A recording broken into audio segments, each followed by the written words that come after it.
जनवरी 2018 सतनाम सत्संग राज्य स्तरीय सतनाम सत्संग 2018 का प्रथम दिवस। आज का हमारा विषय है 3 दरवाजे और 3 दृष्टियां। इस विषय पर सत्संग का कार्यक्रम होगा। आप सभी संत हैं, दूर दराज से, विभिन्न जिला से, छत्तीसगढ़ के और मध्य प्रदेश के कई जिलों से आपका आगमन हुआ है। मैं तो आप सबको संत के रूप में मानता हूं और अपना परिवार मानता हूं।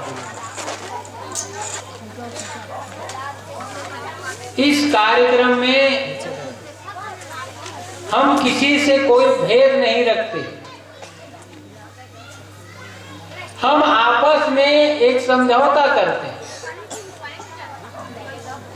यह कार्यक्रम एक समझौता है, एक मिलन है कि हम एक दूसरे से किस रूप में मिलते हैं। हम सबके लिए, भंडारा के लिए अलग से भंडारी की व्यवस्था नहीं करते। हम सब जुड़ मिल करके भोजन बनाते हैं और मिल बांट करके खाते हैं। हमारे बीच में खाने के समय में, पकाने के समय में न कोई बहाना होता है और न कोई झंझट होता है। हम प्रेम से पकाते हैं और प्रेम से खाते हैं। इसका कारण है कि हम एक दूसरे को प्रेम करते हैं और प्रेम का जो प्रसाद है वह प्रसाद हमारी आत्मा तक जाता है। आज उन पंच तत्वों को जो धरती, आकाश, पवन, पानी, चांद, सूर्य, अखिल ब्रह्मांड, सभी तारागण, अग्नि, सबका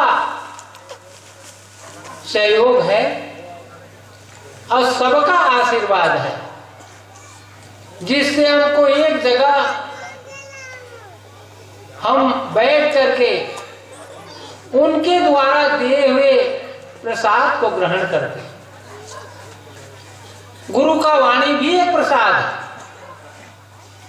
और जो हम भोजन करते हैं वो भी एक प्रसाद है। तो दोनों प्रसाद में पवित्रता जो है, तो उस पवित्रता को हमें ग्रहण करना है। उसके लिए मैं आप लोगों को पहले शुरू में मैं बहुत भजन करता था। उस भजन की कड़ी जिसको मैं 2004 में लिखा था, उस भजन को, पुरानी बातों को आप लोगों को सुना रहा। सत्य का समझौता है, सत्य ज्ञान कने होता है।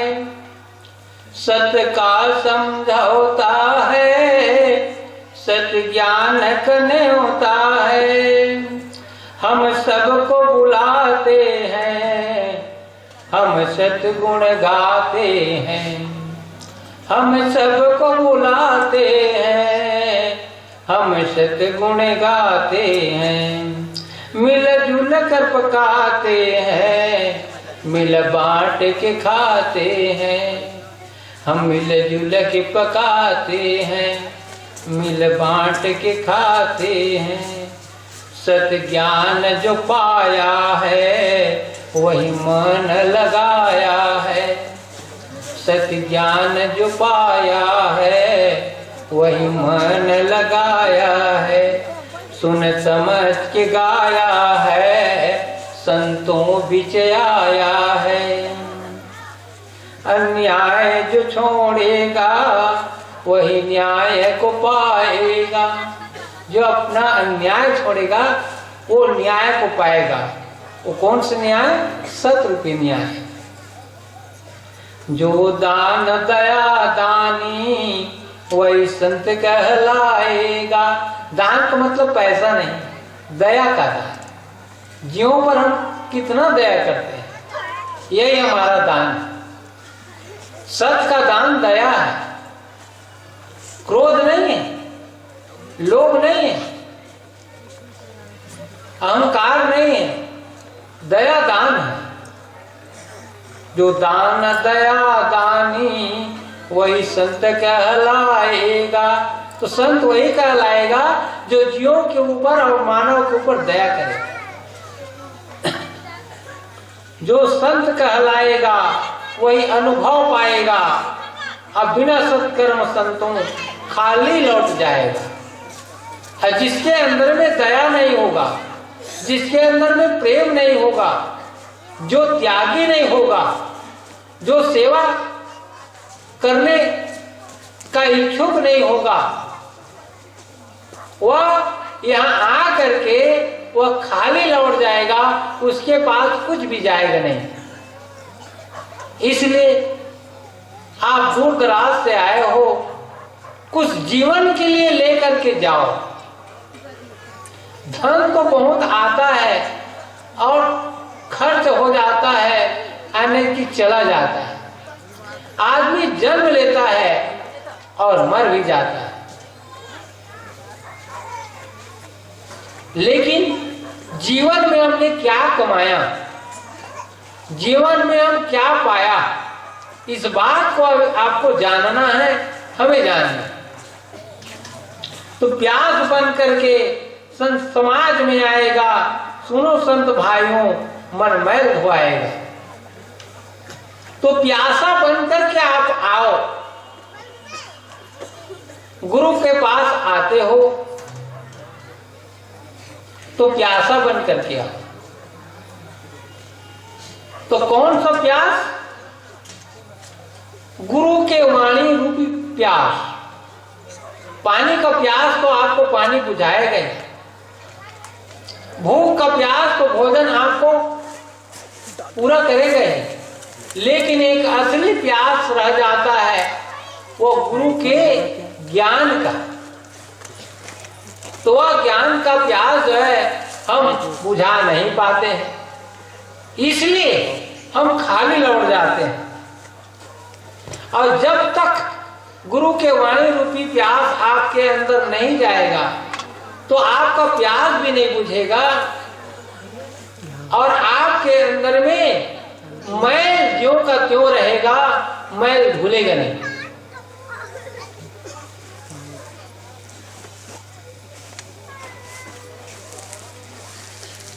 तो आओ मिल के करें गुणगान, सत का महिमा अगम अपार। आओ मिल के करें गुणगान, सत का महिमा अगम अपार है। जो समझे जीवन में सत को, अरे जो समझे जीवन में सत को, उसका बेड़ा पार है। सत में धरती सत में आकाशा, जीवों का आधार है। आओ मिल के करें गुणगान, सत्य का महिमा गमय अपार है। सत्य में पानी बरसे आकाशा, धरती में जलधार है। नाल नदियां न बहे सदा दिन, समुद्र में पानी अपार है। सत्य ज्ञान समुद्र के समान है और जो लहरा आ रहा है उस लहरे में हम केवल क्या कर ले, अपने आप को धो ले, नहा ले।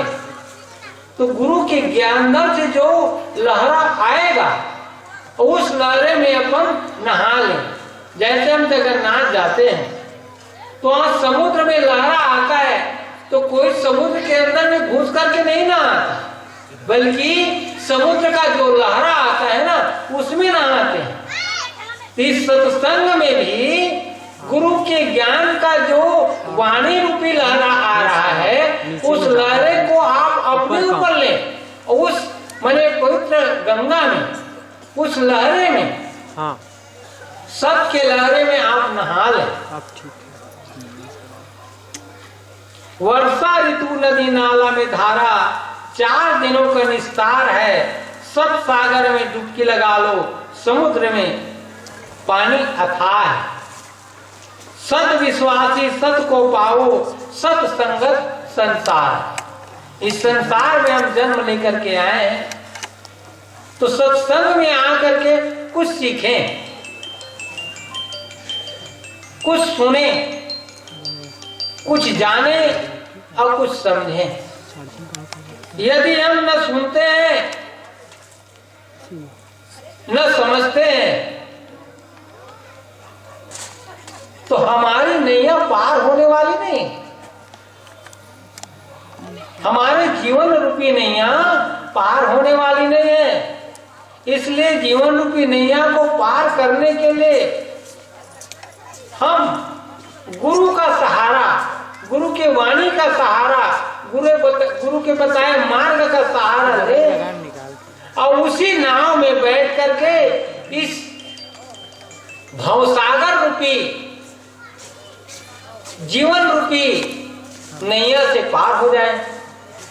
और नहीं तो यदि हम उस मार्ग में नहीं चले उधर से चालू तो हमारी नैया डूबने वाली है, हमारी नैया डूब जाएगी।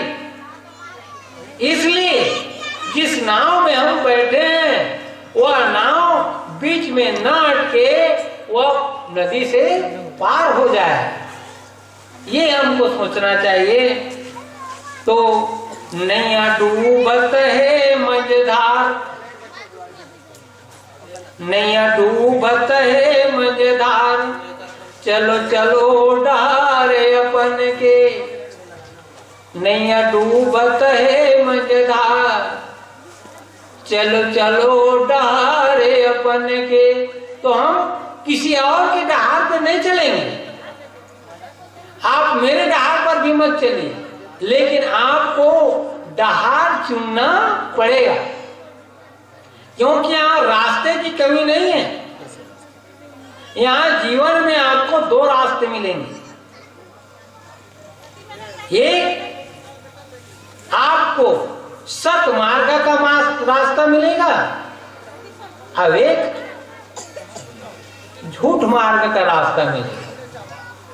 ये 2 रास्ते हैं, इस रास्ते को गुरु नहीं आप चुनो, वही डहार है। तो एक रास्ता हमको प्रकाश की ओर ले जाता है, एक रास्ता हमको जीवन में शांति की ओर ले जाता है, हमको जीवन में आनंद की ओर ले जाता है, और एक रास्ता हमको जीवन में भटका देता है, अंधकार में लेकर के गिरा देता है, और वह विनाश का रास्ता है। एक हमारे जीवन के विकास और शांति और आनंद का रास्ता है, तो एक रास्ता हमको भटकाव, भ्रम और अंधकार की रास्ता है जो हमको विनाश की ओर ले जाता है। तो आप किस रास्ते को चुनना चाहते हैं ये आपके ऊपर है। तो आपकी नैया डूबने वाली है, तो ये नैया कहां पर डूबेगी, कैसे डूबेगी, इसके विषय में 4 लाइन में और बताऊंगा। उसके बाद फिर हम अपना जो विषय है उस पर आएंगे कि सतगुरु के मार्ग का पहले मैं भजन जो किया करता था इस टाइप का ये है। नैया डूबत है मझधार, चलो चलो डारे अपन के। मानो अपने मन समझाओ, मानो अपने मन समझाओ, गुरु वचन हृदय में बसाओ। मानव अपने मन समझाओ, गुरु वचन हृदय में बसाओ। चेत करो अब चलन के, चलो चलो डहारे अपन के। अरे चेत करो जब चलन के, चलो चलो डहारे अपन के। दारू गांजा मांस मदिरा, एक रास्ता है ना, दारू गांजा मांस मदिरा। अरे सुधर को यह मानव शरीरा, ये दूसरा रास्ता। एक दारू गांजा मांस खाना आपको विनाश की ओर ले जाएगा, अंधकार की ओर ले जाएगा, घर को तोड़ेगा, घर को बर्बाद कर देगा, घर में नाना प्रकार का मन कष्ट ला देगा। और दूसरा मार्ग सच्चाई का है, अन्न फल फूल कंद मूल भोजन है, शुद्ध पानी है, दूध घी ये खाना है। तो आपको आपके मन शुद्ध रहेगा। जो सादा भोजन करेगा उसका मन भी शुद्ध रहेगा और शांत रहेगा। लेकिन जो मांस मदिरा का सेवन करेगा उसके अंदर में क्रोध आएगा, अहंकार आएगा, लोभ आएगा और अत्याचार भी आएगा। उसके पास मद रहेगा, मांस खाने वाले के पास मद है और मद के कारण वो मदिरा का पान करता है तो जीवन में सही होते हुए भी वो पागल है, पागल की भांति जीता है। इसलिए मानव अपने मन समझाओ, गुरु वचन हृदय में बसाओ। चेत करो अब चलन के, अब मुझे कैसे चलना है ये आपको निश्चित करना है, किस मार्ग में चलना है।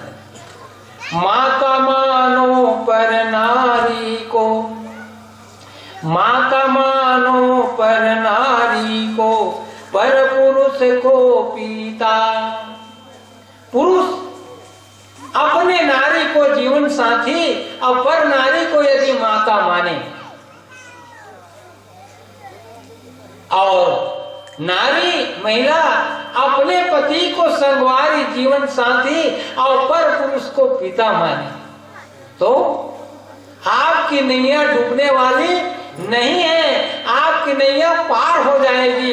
कोई उसको रोकने वाला भी नहीं है। वह तो पानी भी आपको सहारा देगी और पानी ही आपको बिना खे आप नदी पार करा देगी। तो माता मानो पर नारी को, पर पुरुष को पीता। ऐसा नाता मानो जग में, अरे ऐसा नाता मानो जग में, सतगुरु सत गीता। यही सतनाम का गीता है कि हम पर नारी को माता माने और पर पुरुष को पिता माने। यही हमारा नाता है। काम चोरी के कारण होता जग में सब बुराई। हम काम चोर हो जाते हैं, इसलिए ना हमारे माँ बाप हमको पसंद करते, ना हमारे भाई बंधु पसंद करते, ना हमारे रिश्तेदार पसंद करते, ना हम जहाँ काम करते हैं वो पसंद करता। तो काम चोरी के कारण होता जग में सब बुराई। कोई न तेरे पीछे पड़ा है, मन से भ्रम हटाओ। कहने का मतलब ये है तो आदमी आलसी हो जाता है, काम करना बंद कर देता है, इधर उधर घूमते रहता है, तो उसका निगाह जो है बुराई पर जाएगा, अन्याय पर जाएगा, अत्याचार पर जाएगा, झूठ पर जाएगा, लोभ पर जाएगा। तो वो कहते हैं कि भाई लोग मुझको तो भाते नहीं, मेरी निंदा करते हैं, मुझसे झगड़ा करते हैं। मुझसे तो कोई झगड़ा नहीं करता, क्यों? मैं अपने मार्ग में चल रहा हूं। आपको जीवन में अपने मार्ग को चुनना पड़ेगा। जिस प्रकार से ईंटा बनाने वाला ईंटा बनाता है तो उसको आकार देने के लिए उसके पास क्या रहता है? सांचा रहता है। जब तक उसके पास सांचा नहीं रहेगा तो ईंटा का आकार वो नहीं दे सकता। तो आप भी अपने जीवन में एक सांचा बनाइए, तैयार करिए। उस सांचा को जब तैयार करेंगे और अपने आप को सांचा में डाल दीजिए, आप देखेंगे कि जिस तरह से एक मिट्टी का लोंदा एक सांचा में मरे समा करके वह एक नया ईंटा का रूप लेकर के हमारे सामने आता है, ठीक उसी प्रकार से आप अपने को उस सतरूपी सांचा में, अपने ईमान रूपी सांचा में, अपने सच्चाई रूपी सांचा में, अपने व्यवहार रूपी सांचा में, अपने प्रेम रूपी सांचा में आप उस सांचा में डाल करके देखिए, जो सांचा आपके द्वारा बनाया गया। आप देखेंगे कि आपको लोग देखने आएंगे, आपको लोग समझने आएंगे, आपको लोग जानना चाहेंगे। जैसे ईंटा बनाने वाला भट्ठा में ईंटा बना रहा है, तो जो बना रहा है ना, तो लोग उसको देखने जाते हैं कैसे ईंटा बन रहा है। अब जब उस ईंटे को आग के पास ले जाया जाता है और आग से जब पकता है तो उसके ग्राहक बहुत हो जाते हैं। तो आप एक सांचा अपने लिए, आप स्वयं एक सांचा तैयार करिए अपने जीवन का, और उस सांचा में आप स्वयं ढल जाइए और अपने तन को त्याग से पकाइए। आप देखोगे कि आपके ग्राहक बहुत आ जाएंगे, आपको लोग खरीदना चाहेंगे, आपको लोग जानना चाहेंगे, आपको लोग पाना चाहेंगे। देख रहे हैं, वो स्वयं आने के लिए तैयार है ना। तो आप देख लीजिए, आप स्वयं आ रहे हैं तो क्या करने आ रहे हैं? आपके पास क्या कमी है? शरीर तो वही है आपके पास जो शरीर मेरा है, धन वही है आपके पास जो मेरे पास है, धरती वही है जिस जगह मैं रहता हूं आपके पास भी है, वही हवा, वही पानी, वही अग्नि, वही चांद, वही सूर्य है। फिर क्या कमी? कमी इतनी है कि आपने अपने आप को उस सांचा में नहीं ढाला, आपने बिना त्याग के जीवन जिया, इसलिए आपको रास्ता खोजने के लिए यहां तक आना पड़ा। ठीक है भाई, आ गए, अच्छा किया। यहां जो रास्ता आपके जीवन के लिए जो बताया जा रहा है ना, कम से कम उस रास्ते को लेकर के आप चल लो और अपने लिए एक सांचा तैयार कर लो, और उस सांचे में आपने आपको ढाल। तो ये सांचा जो है ईमानदारी का, अब एक सांचा बेईमानी का, वो सांचा है। तो आप अपने आप को ईमानदार बनाना चाहते हो, बेईमान बनाना चाहते हो। एक सच्चा है सांचा, एक झूठा सांचा है। सच्चा सांचा के लिए रास्ता बताया जा रहा है, और झूठा सांचा का रास्ता ये है जिसके कारण से आपका विनाश होगा, यह भी बताया जा रहा है। आप चयन कर लो कैसे जीना चाहते हैं। जन्म तो सबका हुआ है, लेकिन जीवन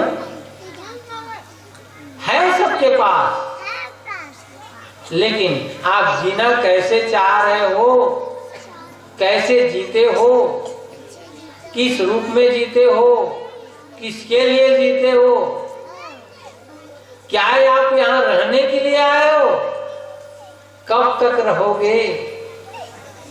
अब जब तक रहोगे तो कम से कम अपने जन्म को तो समझ लो, अपने जीवन को तो समझ लो, अपने मृत्यु को तो समझ लो। आदमी जैसे ही जन्म लेता है ना, तो मृत्यु उसके पीछे लग जाता है। एक दिन जन्म हुआ तो मृत्यु खड़े खड़े देख रहा है कि तेरा एक दिन घट गया, तुम्हारा एक दिन, तुम्हारे जीवन का जो गिनती था ना, उसमें से एक दिन क्या हो गया, घट गया। इसलिए हमारा जीवन अमूल्य है, जिसकी कोई कीमत नहीं। उस अमूल्य कीमत को हम क्या करें, जाने पहचाने समझे। अब जब हम नहीं समझ पाएंगे ना, तो बड़ा मुश्किल है। इसलिए अरे आत्मग्लानि न करो मन में, आत्मग्लानि न करो मन में, आत्मविश्वास जगाओ।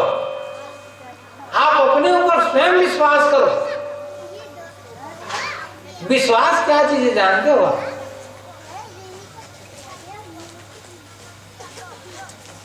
उसी विश्वास की हम छाया है।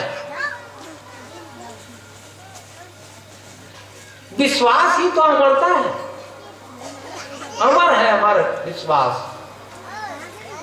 तो हमारे जीवन में हमारा विश्वास ही कमी है। अब विश्वास क्या चीज है? एक शक्ति है। विश्वास एक शक्ति है जो मानव को ऊपर उठा देता है। विश्वास एक ऐसी शक्ति है जो मानव को ऊपर उठा देता है।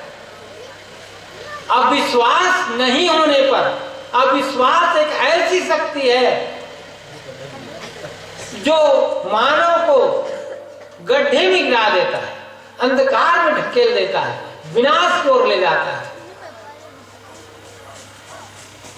तो आप मेरे ऊपर विश्वास मत करो, लेकिन आप अपने ऊपर तो विश्वास कर सकते हो।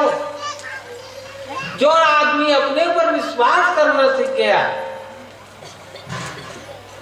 वो आदमी तो उसका नैया पार हो जाएगा, उसको कोई रोकने वाला नहीं है। इसलिए गुरु जी कहते हैं सतगुरु के सतवाणी का, सतगुरु के सतवाणी का स्वयं परीक्षा पाओ। स्वयं आप गुरु बनो और स्वयं क्या बनो, चेला बनो। स्वयं गुरु स्वयं चेला। यहाँ कोई किसी का न गुरु है न चेला। इसीलिए मैं बार बार कहता हूं कि मेरे को आप गुरु मत मानना, क्योंकि मैं गुरु नहीं हूं। अब मैं गुरु हूं तो किसका गुरु हूं जानते हो? मैं अपना गुरु हूं। अब मैं किसका चेला हूं? मैं अपने ही चेला हूं। मैं स्वयं गुरु हूं और स्वयं चेला हूं। यदि मेरे पास आए हो तो आप स्वयं गुरु बनने का प्रयास करो और स्वयं चेला बन करके उसका पालन करो। गुरु आपके अंदर में होना चाहिए। गुरु आपके अंदर है और उस गुरु का चेला बनो। किस गुरु का? जो गुरु आपके अंदर में है, उस गुरु का। इस बात को गुरु घासीदास ने डंके के चोट में समझाया। मंदिरवा में का करेल जावे, अपन घट के देव लमना। हे मानो, तू मंदिर बना करके क्यों भटक रहा है? अरे मंदिर में रहता क्या है भाई? किस मंदिर में तू जाना चाहता है? जो मानव का बनाया हुआ मंदिर, तो मानव का बनाया हुआ उसमें भगवान मिलेगा, लेकिन परमात्मा का बनाए हुए मंदिर में वो स्वयं विराजमान होगा। बाबा गुरु घासीदास महान गुरु, उस गुरु ने कहा कि इस मंदिर में जाकर के तू अपने जीवन को बर्बाद मत करना। एक पल भी महान है, एक पल भी अनमोल है। उस अनमोल समय को तू जाने मत देना, क्योंकि तेरे पीछे एक सीबीआई लगा है। और सीबीआई कौन है जानते हो? काल रूपी मृत्यु है। तुमको देख रहा है कि कब ये गलती करे, तो इसके जीवन के पहले मैं इसको समाप्त कर दूं और मेरे साथ ले जाऊं। बहुत बड़ा सीबीआई पुलिस लगा है।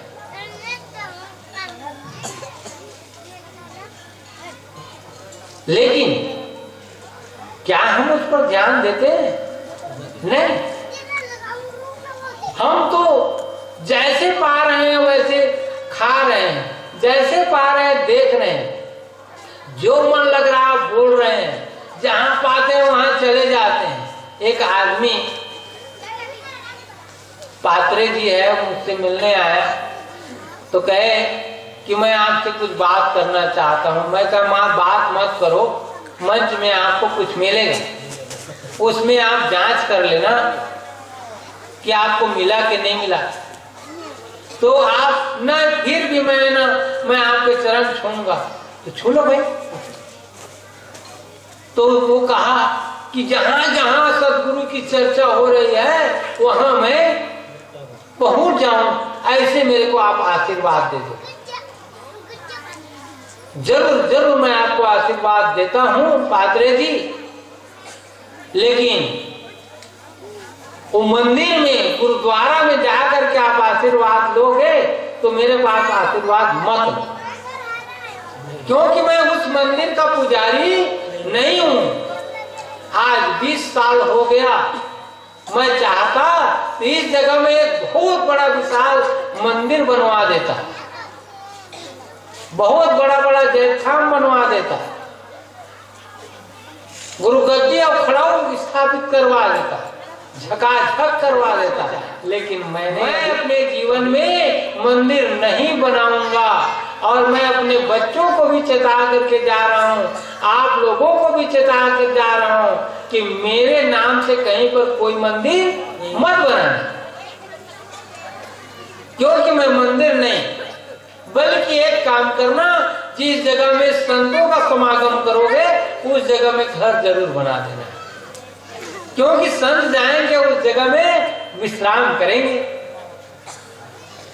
अभी जो खाम में झंडा चढ़ा है, तो आप लोग देखे हो, मैं बच्चों को कह दिया कि बेटा तुम लोग खाम में झंडा में 11 बजे, मैं चाहता तो 11 बजे 7 बजे मैं झंडा चढ़ा देता, मैं भी चढ़ा रहा था झंडा। लेकिन अब संकल्प ले लिया हूं कि मैं अब खाम में झंडा नहीं चढ़ाऊंगा। मैं अपने आप को बदल दिया। तो जीवन में परिवर्तन जरूरी है, जीवन में बदलाव जरूरी है। तो क्या मैं कह दिया कि अब इस खाम में झंडा अब स्थापित कर डाल रहे हैं, ये कर डाले हैं, तो उसका सम्मान भी करना उस सतनाम के प्रतीक का हमें चाहिए, और हम हृदय से उसका नमन करेंगे। इस खाम में झंडा चढ़ा दो, क्योंकि उसका रंग रूप झंडा सब तो सादा है, तो सादा का तो हम भी सम्मान करते हैं। बेटा तुम जय खाम में झंडा चढ़ाओ, और मैं मऊ खाम में झंडा चढ़ाऊं, लेकिन कौन खाम में? मैं जिया खाम में झंडा चढ़ाऊं। तुम जय खाम में झंडा चढ़ावा तो मैं जियत खां में झंडा चढ़ाऊं, ये संकल्प कर लिया। ये अब मैं जियत खां में झंडा चढ़ा रहा हूं। मेरे पास दो खान, एक माता और एक पिता, एक बेटा और एक बेटी, एक भाई और एक बहन, यही मेरा दो खान।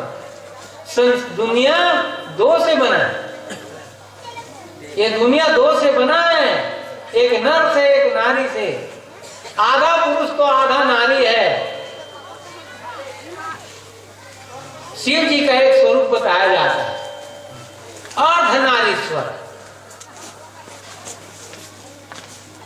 तो शिव जी का जो स्वरूप बताता है अर्धनारीश्वर, वो तो प्रकट दिख रहा है। ये पुरुष है, वे नारी है, तो आधा पुरुष और आधा नारी है। संसार को दो भागों में बटा है, इसीलिए तो इसका नाम दुनिया। अब मैं दोनों खां में झंडा चढ़ा रहा हूं, तो कौन से ज्ञान रूपी झंडा? मन के मैल को धोकर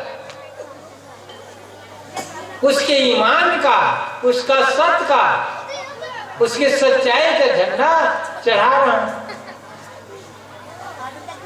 बोल गुरु घासीदास बाबा की जय।